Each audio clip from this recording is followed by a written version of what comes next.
Mesdames, Messieurs, bonsoir. Merci de préférer la télévision nationale. Au sommaire de cette édition, lancement des travaux de construction du port de pêche artisanal de Teminetaï, une modernisation du secteur voulue par le gouvernement pour aider les pêcheurs et mareyeuses au niveau de cette commune de Conakry. Construction de 4 universités régionales de standing international en Guinée. Le ministre de l'Enseignement supérieur était sur les chantiers, question d'évaluer le niveau d'avancement des travaux. Dans le secteur de l'élevage, relance de la filière bovine, le Brésil s'engage à apporter son expertise et ses technologies avancées pour aider la Guinée à améliorer la génétique de son bétail et relancer sa culture cotonnière. C'est tout pour les titres. Une fois encore, bonsoir et bienvenue dans ce journal. Le Premier ministre chef du gouvernement a lancé cet après-midi à Teminetaï, dans la commune de Kaloum, les travaux de construction du port de pêche artisanal, une infrastructure moderne qui s'inscrit dans le vaste programme de modernisation du secteur halieutique engagé par le gouvernement. Reportage Ousmane Bangoura. À Teminetaï, les filets de la pêche artisanale vont bientôt se déployer dans un cadre moderne. Le Premier ministre Amadou Ouriba a procédé à la pose de la première pierre du futur port de pêche artisanale, un projet phare du programme d'aménagement des débarcadères de pêche. Une initiative qui vise à transformer durablement le secteur à travers la modernisation des infrastructures et l'amélioration des conditions de travail des acteurs. En dotant Teminetaï aujourd'hui d'un port de pêche moderne, nous répondons à nos besoins de longue date et nous donnons aux acteurs de la pêche, la filière et de toute sa filière des conditions de travail dignes de leur courage et de leur effort. C'est un projet structurant et s'inscrit pleinement dans la vision de l'État et des orientations de son Excellence, Monsieur le chef de l'État, le général Mamadi Doumbouya, ainsi que dans la priorité affichée par le gouvernement.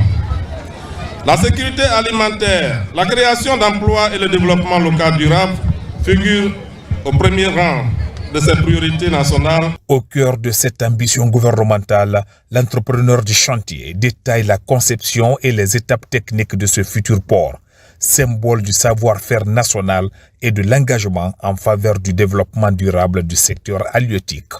Principalement, elle sera composée d'un bloc principal de 1+1 comprenant des bureaux administratifs, un hall de vente, des postes de police et de gendarmerie et un restaurant, un parking grand public, des entrepôts frigorifiques pour le traitement primaire, 2 grandes chambres froides de distribution de glace, et 30 magasins destinés aux pêcheurs, 2 grands hangars de fumage comportant chacun 54 fumoirs. Donc nous sommes sur une centaine de fumoirs sur ce projet. Une décharge à ordures, une station multiservice, un atelier de réparation et d'entretien des matériels de pêche et un quai répondant aux normes internationales dans un environnement sain. Pour le chef du gouvernement, cette initiative traduit la volonté du président de la République, le général Mamadi Doumbouya, d'assurer la transformation du secteur halieutique dans un esprit d'efficacité et de transparence. Nous devons accélérer le développement du secteur de la pêche. Nous avons déjà une contribution à hauteur de 5% de notre PIB. Nous devons avoir une contribution supplémentaire en développant la pisciculture. La pisciculture, c'est un secteur nouveau qui ferait que de nouveaux métiers émergent à l'intérieur du pays, où les jeunes pourront s'adonner à cette activité qui est source de richesse, de création de revenus, d'amélioration de notre nourriture et de qualité de vie pour l'ensemble de la population guinéenne et à plus forte raison pour l'ensemble des populations environnantes. Investir dans la pêche, c'est un investissement d'avenir, c'est un investissement porteur. Et comme l'a dit le général Mamadi Doumbouya, en insistant sur le fait que les débarcadères constituent une priorité présidentielle, c'est parce que derrière cela, il y a une possibilité de faire reculer la pauvreté, d'améliorer le cadre d'activité des femmes, de vivre dans une relative salubrité et d'être dans des conditions, dans l'exercice de leur métier, mieux protégées. Le port de pêche artisanal de Teminatai marque ainsi une nouvelle étape dans la modernisation du secteur halieutique guinéen, un chantier stratégique qui ouvre la voie à une exploitation durable et compétitive des ressources maritimes nationales. Dans le cadre du renforcement de l'autonomie financière des collectivités locales, une étude sur la mobilisation des ressources a été menée par l'ANAFIC. L'étude a permis d'analyser les potentialités locales, les mécanismes existants et les contraintes rencontrées. Des recommandations sont aussi faites pour renforcer la performance de la mobilisation des recettes. Reportage Marwan Kamara. La mobilisation des ressources internes des collectivités locales est en débat dans cette salle. La rencontre réunit les acteurs des services déconcentrés et décentralisés ainsi que des partenaires. Il s'agit de faire un point sur les capacités des collectivités locales. C'est une initiative de l'ANAFIC conduite et présentée par un cabinet international pour permettre de faciliter le processus de mobilisation des recettes dans les communes. Il a été question d'aborder avec les principaux acteurs de la mobilisation des recettes locales comment faire le diagnostic des forces et des faiblesses du système de collecte des taxes locales et comment identifier les actions idoines pour combattre les insuffisances. Ce n'est pas la première étude, mais le problème c'est qu'il n'y a jamais eu d'outils pratiques. Et aujourd'hui, non seulement les collectivités auront un guide simplifié à l'usage des collectivités, elles auront tout un plan type de mobilisation des recettes à travers vraiment un agenda déterminé, mais aussi une convention type entre la commune et la direction propriétaire des impôts pour faciliter la mobilisation des recettes. Ce document a permis d'identifier plusieurs leviers de mobilisation des ressources internes, notamment l'optimisation de la fiscalité locale et l'amélioration des outils de recouvrement. Si l'ANAFIC a eu l'initiative de contracter avec un cabinet pour venir comprendre effectivement qu'est-ce qui ne va pas et trouver des solutions, ça va permettre à la Guinée d'outiller nos collectivités afin qu'elles puissent vraiment se gérer convenablement. À la fin des travaux, les participants ont validé les conclusions de l'étude et se sont engagés à mettre en œuvre un plan d'action concerté. Une démarche qui s'inscrit pleinement dans la dynamique de renforcement de la décentralisation et du développement local durable. Parlons aussi de ce projet phare du gouvernement guinéen qui vise à moderniser le système universitaire du pays. Les travaux de construction de 4 universités régionales de standing international avancent à un rythme jugé satisfaisant.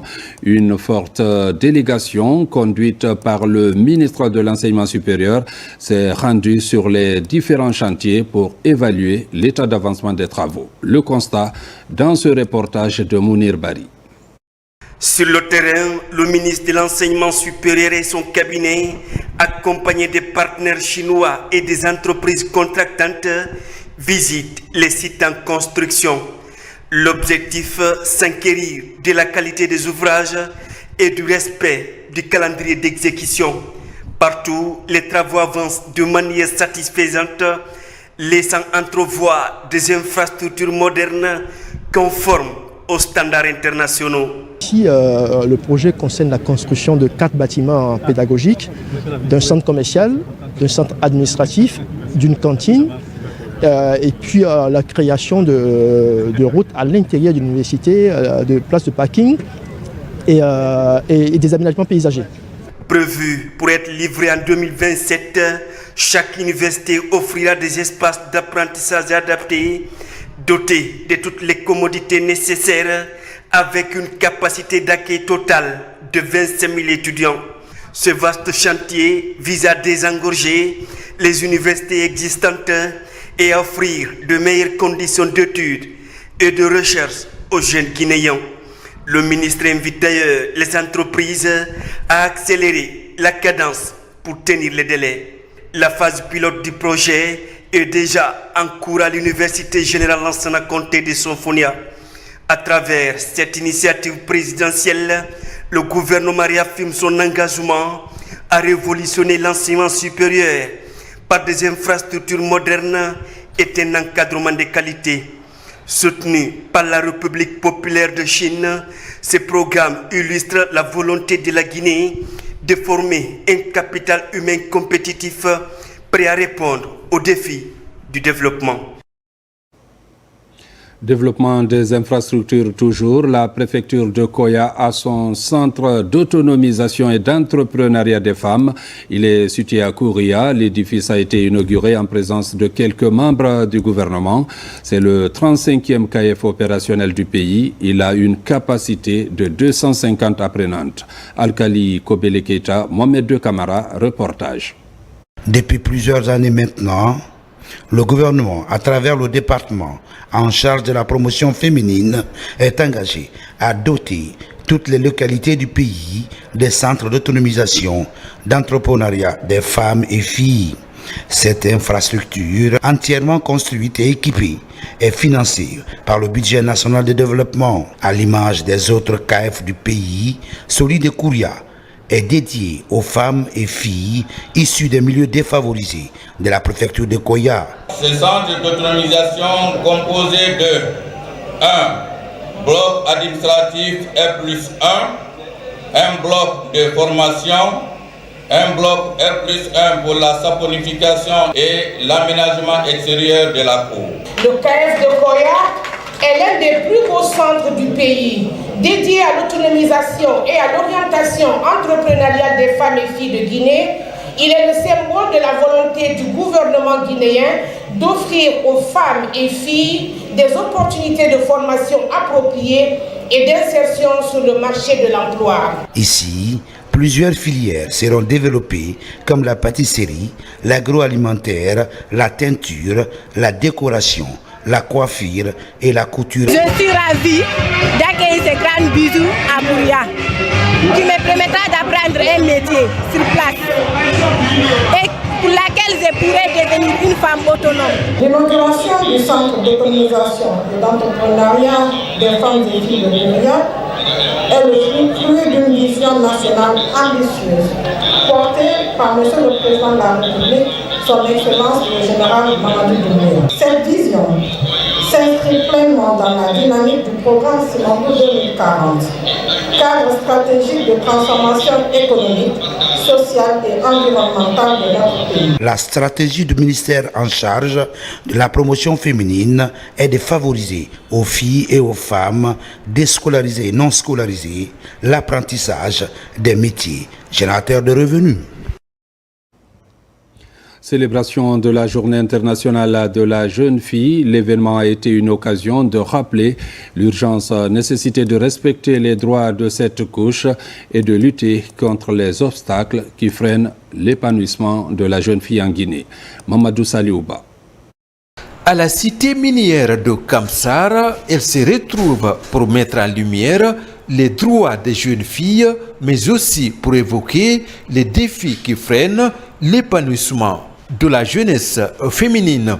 Une rencontre pour marquer la journée internationale de la jeune fille célébrée le 11 octobre de chaque année. On ne peut pas parler de femmes autonomes, femmes indépendantes, femmes libres sans parler des filles à la base. Donc cette journée est une journée qu'on a mis à l'exergue pour parler de l'autonomisation, pour parler du leadership, pour parler de l'éducation. Une femme éduquée, c'est une nation développée. Les jeunes filles sont confrontées à des violences physiques et morales, compromettant leur épanouissement. C'est pour cela que nous devons conjuguer nos efforts pour l'amélioration du bien-être de nos filles. Instituée en 2011 par les Nations Unies, la Journée internationale de la jeune fille offre un espace de promotion de l'égalité des sexes, mais aussi une occasion pour encourager l'autonomisation des jeunes filles. En célébrant cette journée, nous affirmons haut et fort que les filles ont leur mot à dire, qu'elles ont un rôle essentiel à jouer et qu'elles peuvent porter en elles la lumière de leur avenir.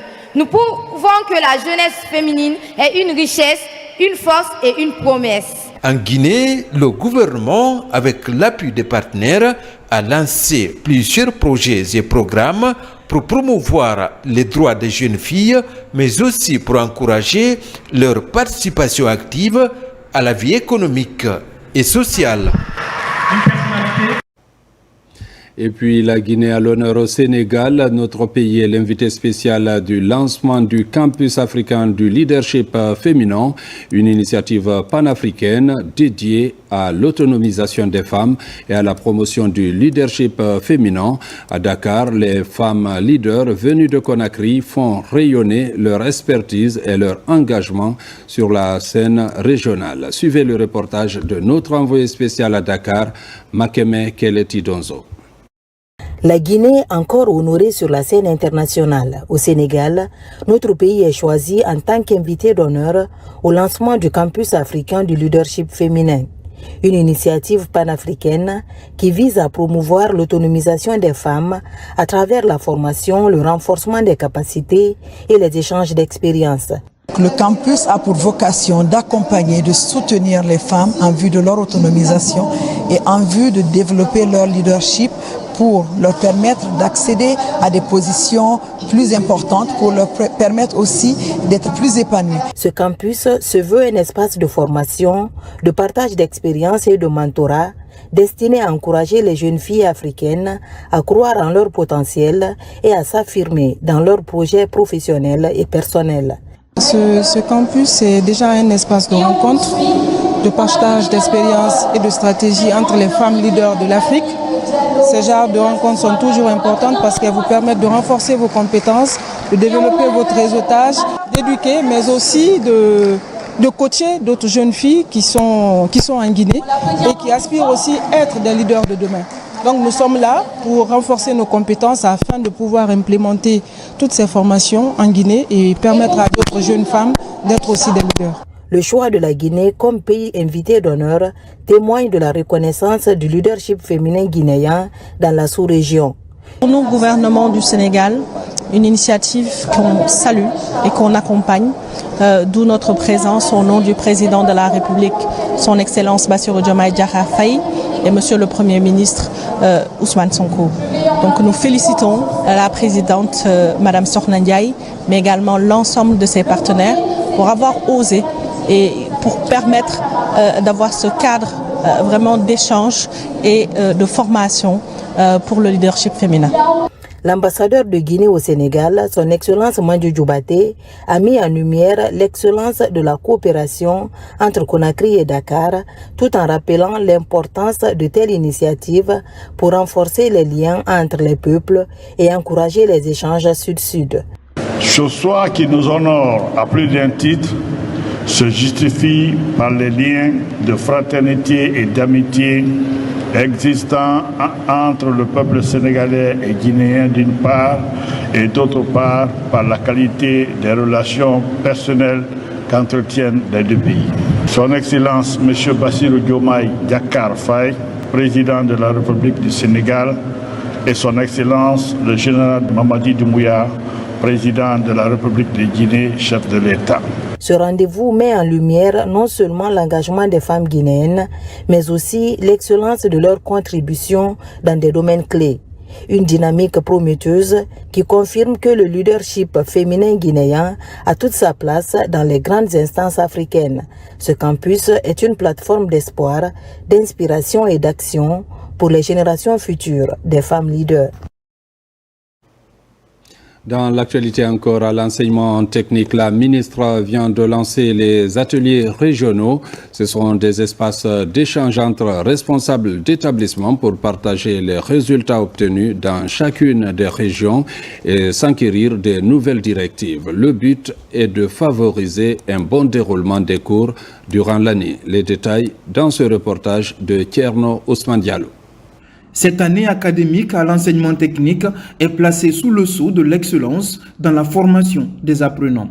En initiant l'organisation d'ateliers régionaux, le département en charge de la formation professionnelle entend ainsi faire le bilan à l'échelle locale et partager les nouvelles orientations dans la construction d'un système d'enseignement technique plus robuste en phase avec le programme Simandou 2040. Il est important de souligner que l'organisation de ces ateliers régionaux est une aubaine, en ce sens qu'il reste un cadre de concertation privilégié sur les enjeux et les défis à relever dans le domaine de l'adéquation entre la formation et les besoins du marché de l'emploi, la qualité des infrastructures, la formation des formateurs, la gouvernance dans nos établissements de formation et le pilotage de notre sous-secteur.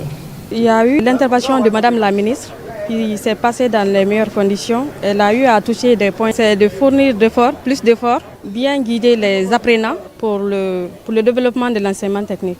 Pour cette année également, le département de l'enseignement technique entend veiller de plus près au respect de la planification établie avec un accent mis sur la rigueur et la qualité. On essaie de faire une première phase pilote pour former toutes les équipes de facilitateurs.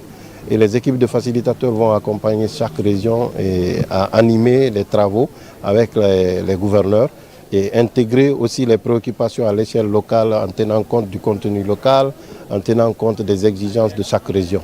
Après Conakry, des sessions de ce type seront organisées dans toutes les régions. Les recommandations formulées serviront aussi de base pour entreprendre des projets en faveur des écoles professionnelles.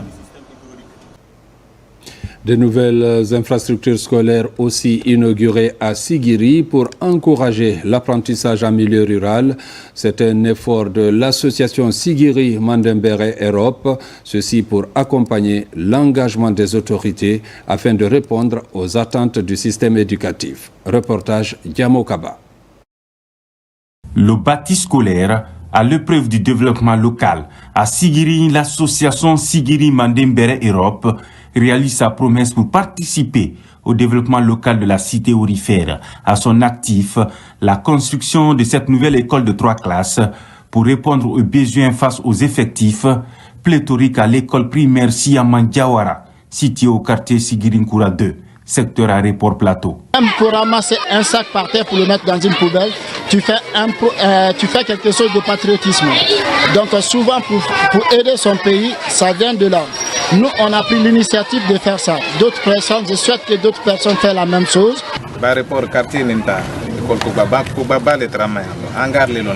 Si on prenait l'aéroport Plateau, il y avait un manque d'écoles. Aujourd'hui, Dieu merci, grâce à cette association, nous avons eu 3 salles de classe. Cette priorité de la plateforme citoyenne va permettre aux enfants d'aller vers un environnement pédagogique plus adapté. En appuyant le système éducatif, l'idée est de contribuer à la stabilité sociale et stimuler la croissance économique à long terme. Nous ne pouvons que leur remercier et leur féliciter pour avoir pris leur responsabilité de contribuer au développement local de Sigiri.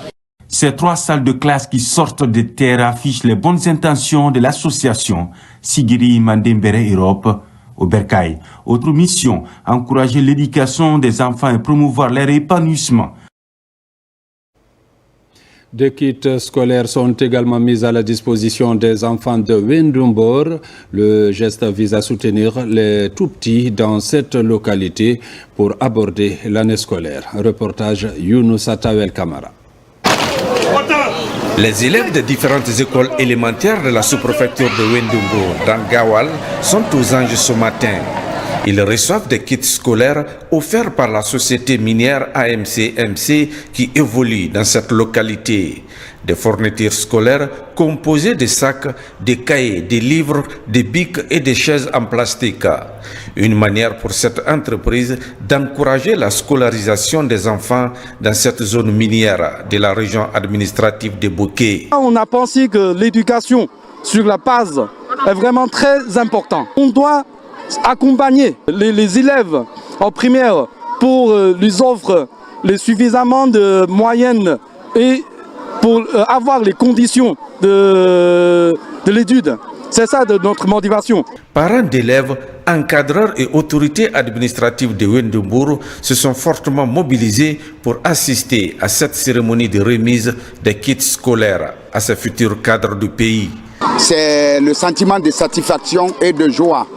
Vraiment, nous sommes très ravis de ce don. Et nous prierons et que la société qui a commencé à s'investir, ils n'ont qu'à continuer, ils n'ont qu'à redoubler d'efforts. Ces dons honorifiques viennent offrir à nos enfants ce matin sont salués à sa juste valeur.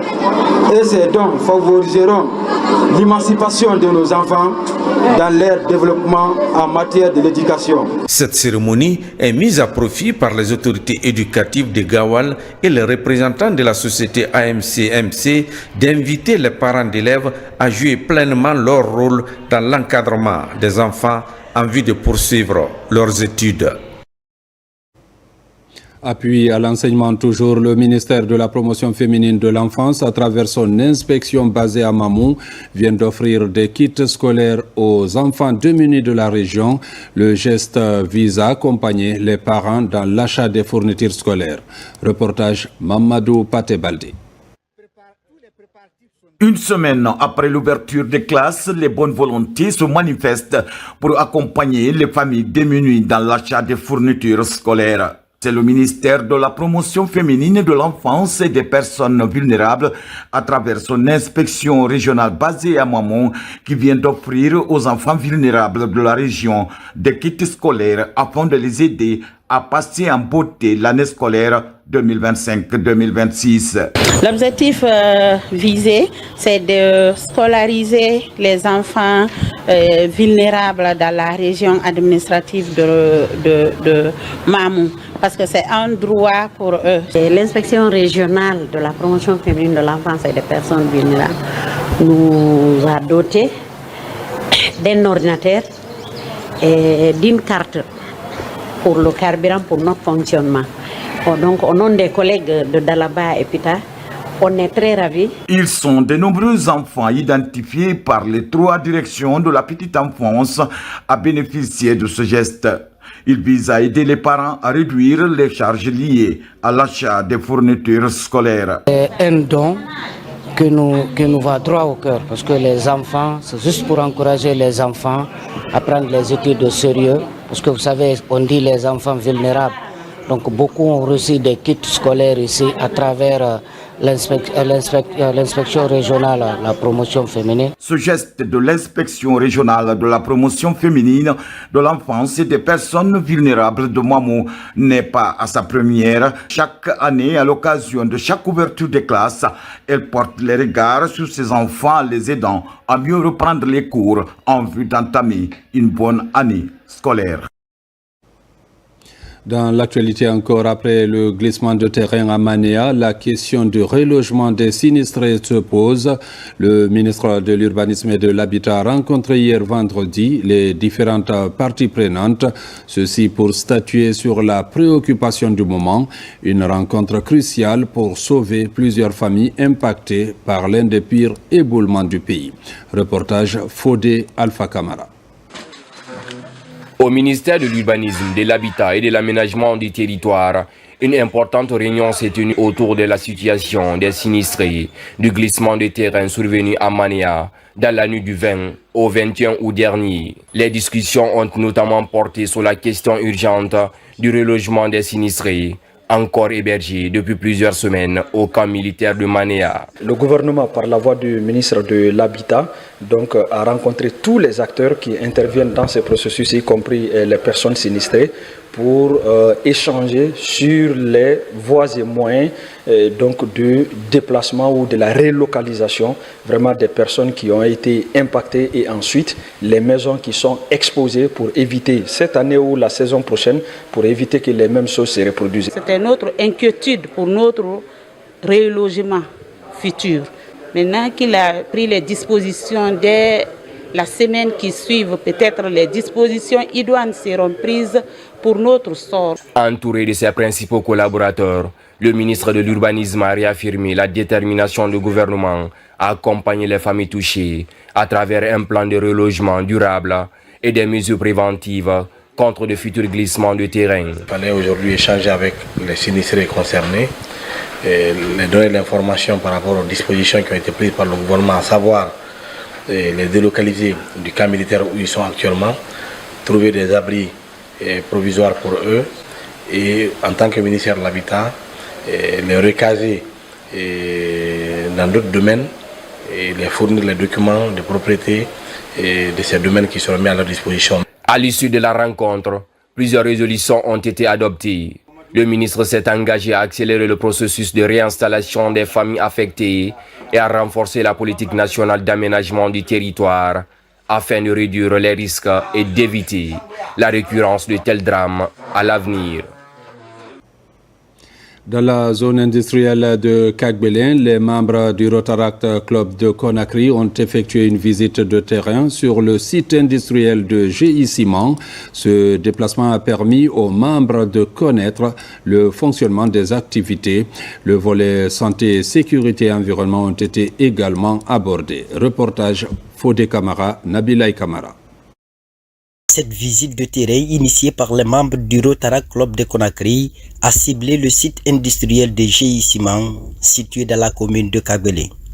L'enjeu est de comprendre le fonctionnement des activités en vue d'améliorer les pratiques professionnelles dans le cadre du respect des normes sécuritaires, sanitaires et environnementales. Les membres de la structure ont visité les différentes installations de cette unité industrielle créée depuis plus de 13 ans. Je entendais parler de GI Ciment, mais effectivement, je ne savais pas qu'est-ce qui se passait à l'intérieur. J'ai appris beaucoup ce matin dans l'usine GI Ciment. Ça m'a permis beaucoup plus d'apprendre et puis je suis satisfait. Ils nous ont vraiment très bien accueillis et tout, et ils nous ont présenté leurs locaux. On a été guidés, on a reçu des conseils même à part le monde de l'entreprise. Quand on part dans les entreprises et tout, le volet sécurité c'est quelque chose qui compte énormément, que chacun à son quotidien aujourd'hui peut appliquer afin de minimiser les risques d'incidents. Pour instaurer plus de sécurité dans le travail, de nombreuses dispositions sont prises par la société. Les responsables sont appelés non seulement à améliorer les conditions de travail des employés, mais aussi et surtout de lutter contre la pollution de l'environnement. Nous avons mis en place un certain nombre de démarches pour que les employés viennent travailler, n'est-ce pas, et se retourner à la maison sans le moindre problème. Donc il y a un certain nombre de principes que nous avons mis en place dans le respect des normes et des consignes de sécurité liées, n'est-ce pas, au travail dans une entreprise. Cette visite guidée a permis aux membres du Rotaract Club de Conakry d'avoir une vue d'ensemble sur l'ensemble des activités qui s'opèrent dans cette unité industrielle. Les deux parties ont discuté de la question environnementale et du système de santé-sécurité. Parlons aussi de cette alliance fertile pour l'élevage et l'agriculture en Guinée. Le Brésil s'engage à apporter son expertise et ses technologies avancées pour aider la Guinée à améliorer la génétique de son bétail et relancer sa culture cotonnière. Reportage Noumousso Diakité. Autour de la table, les ministres de l'élevage, de l'enseignement supérieur, les représentants des départements de l'agriculture, des affaires étrangères, du plan et de la coopération internationale, ainsi que la délégation de l'Agence brésilienne de coopération. L'objectif de la rencontre est de renforcer la collaboration entre la Guinée et le Brésil dans les domaines de l'amélioration génétique de la race bovine locale Ndama et la relance de la filière coton, secteur clé de l'économie nationale. Les éleveurs vont connaître une amélioration de la production en viande et en lait.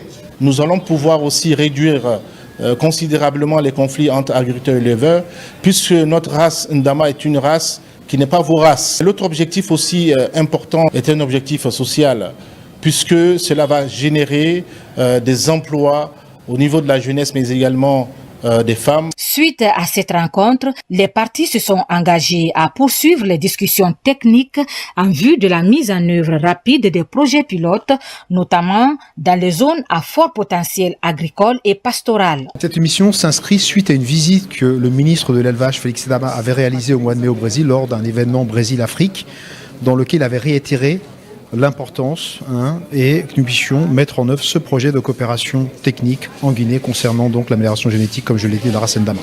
Nous allons donc réaliser une mission d'une semaine donc sur le terrain dans les différentes régions de Guinée, à savoir à Beila puis à Farana, afin que nous puissions d'ores et déjà donc rencontrer et identifier les différentes bases au sein desquelles seront installés le transfert de savoir, de connaissances, d'expériences scientifiques et techniques brésiliennes en Guinée. Ce partenariat prometteur à la croisée de l'innovation scientifique et du développement rural pourrait à terme renforcer la sécurité alimentaire et la compétitivité des produits locaux. Contribuer à l'autosuffisance alimentaire et au développement rural, Mori Kaba, un paysan modèle appuyé par la communauté, fait la promotion de la culture d'Ignam, un partenariat agricole pris très au sérieux par les deux parties, comme vous allez le voir dans ce reportage de notre correspondant permanent dans la région, Elhadj Fodé Bangali Fofana.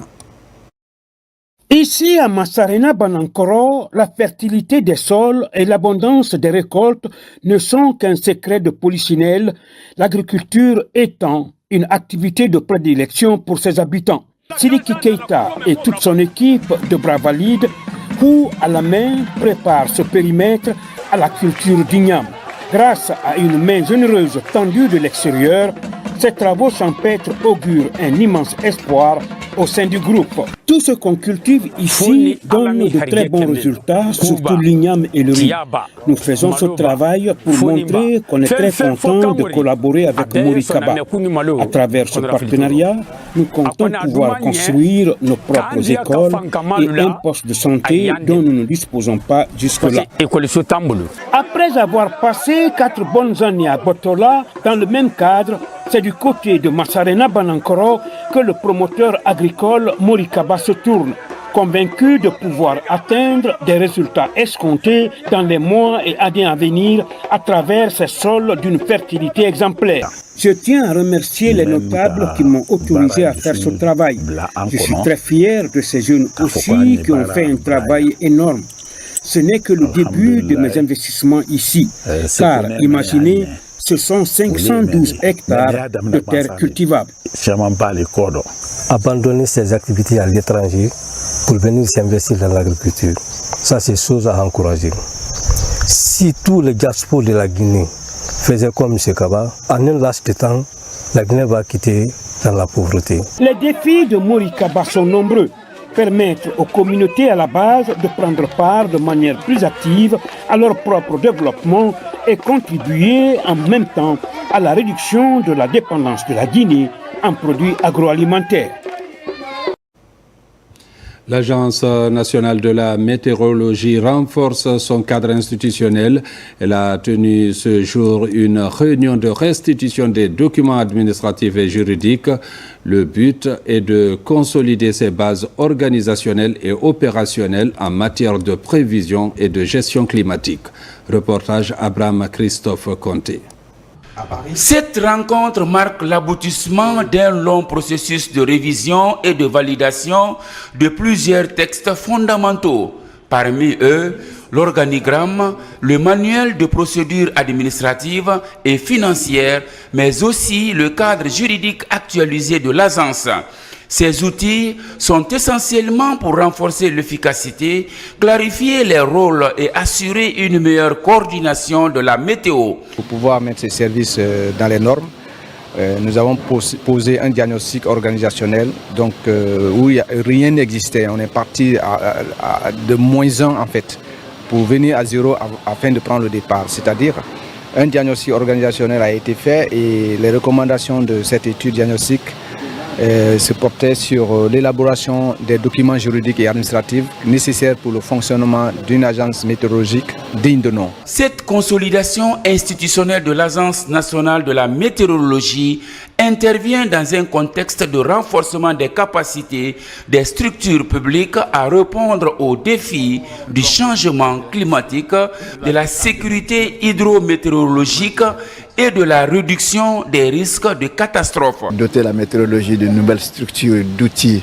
et de moyens financiers pour qu'elle joue ce rôle, c'est un immense pas en avant dans le cadre de la lutte contre le changement climatique, contre la déforestation, contre la gestion de l'eau, mais également contre la santé.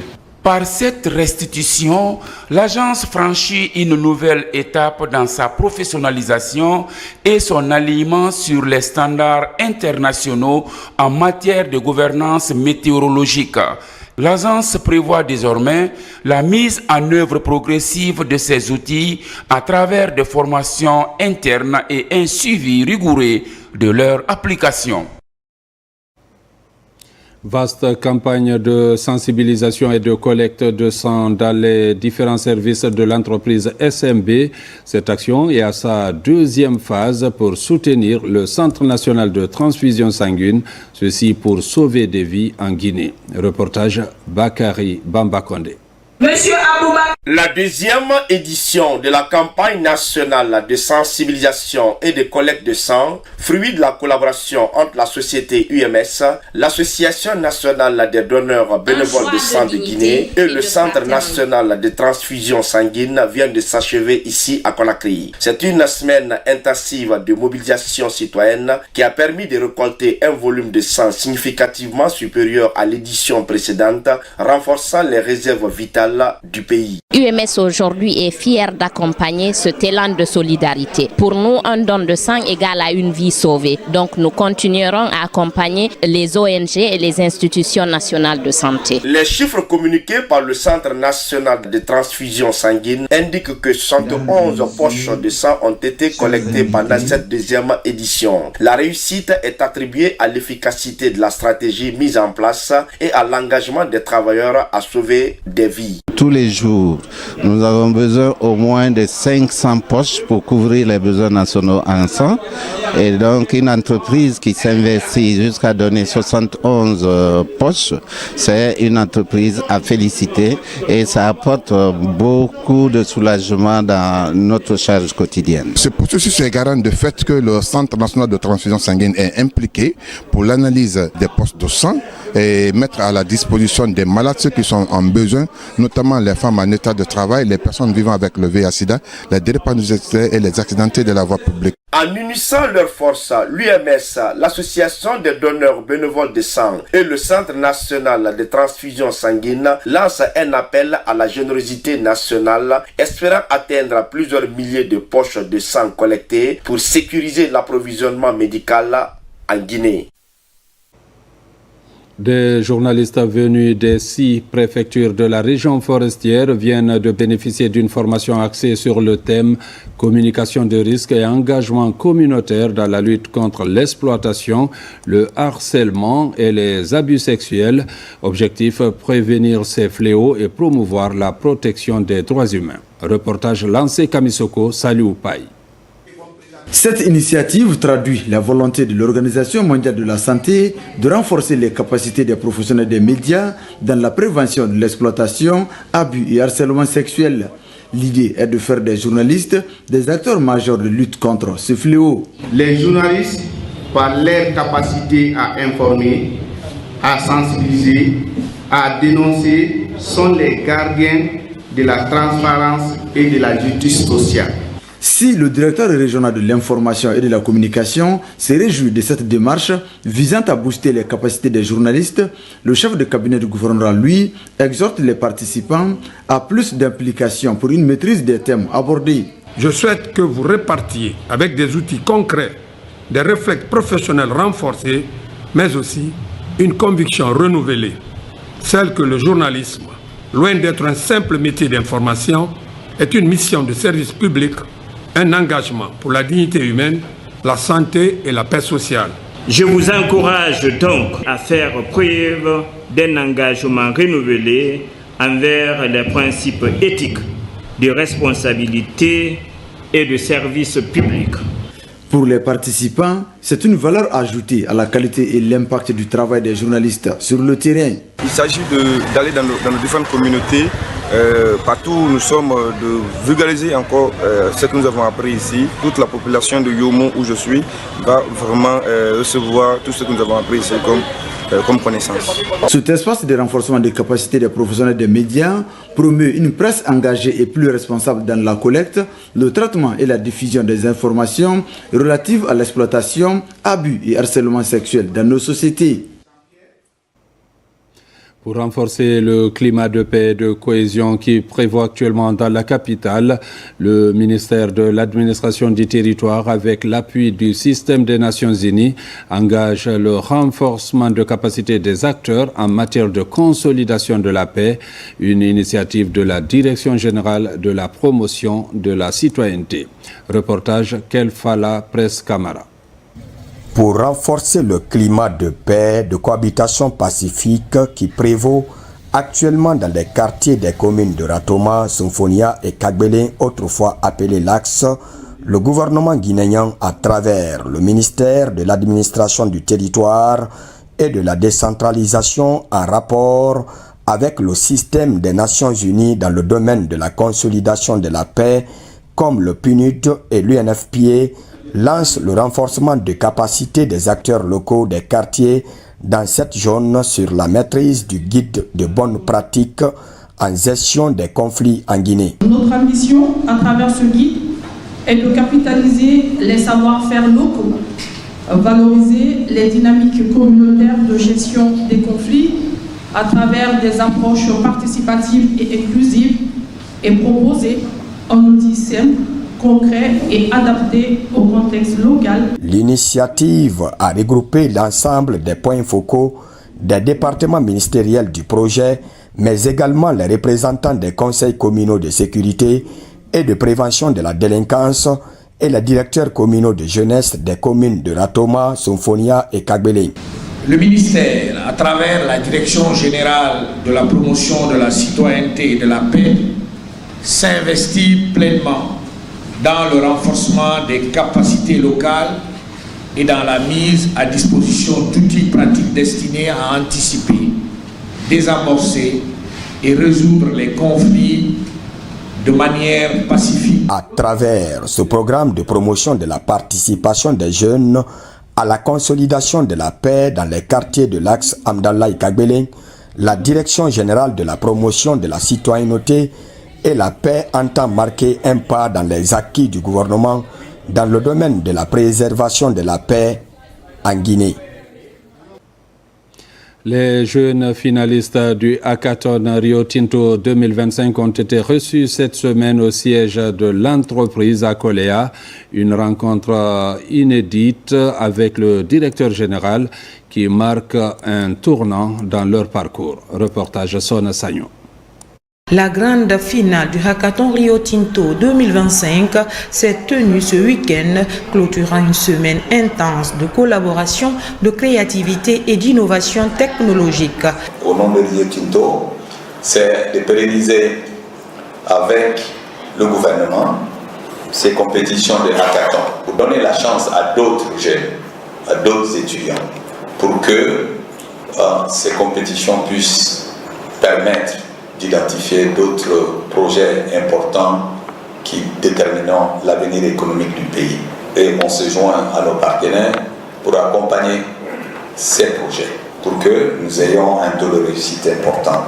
Je voudrais saluer l'engagement de Rio Tinto à accompagner le gouvernement de la République de Guinée dans cette grande mission que de trouver des emplois décents et productifs pour les jeunes, mais surtout dans la construction d'une génération de capitaines d'industrie, capables d'élargir l'assiette fiscale et de rendre nos États, notre gouvernement, moins dépendants de l'aide extérieure. Cet événement a marqué une nouvelle étape dans la promotion de solutions locales adaptées aux réalités sociales et économiques du pays.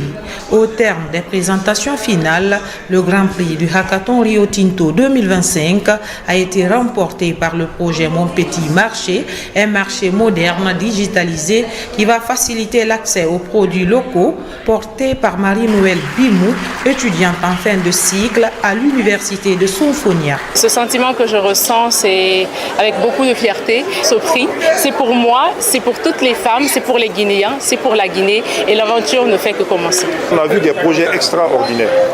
La nature des projets qui ont gagné le démontre assez. Pour les jeunes, ça veut dire que engagez-vous. Quand vous voyez des initiatives comme ça, participez. Le Hackathon Rio Tinto s'impose désormais comme un rendez-vous annuel incontournable pour les jeunes innovateurs guinéens.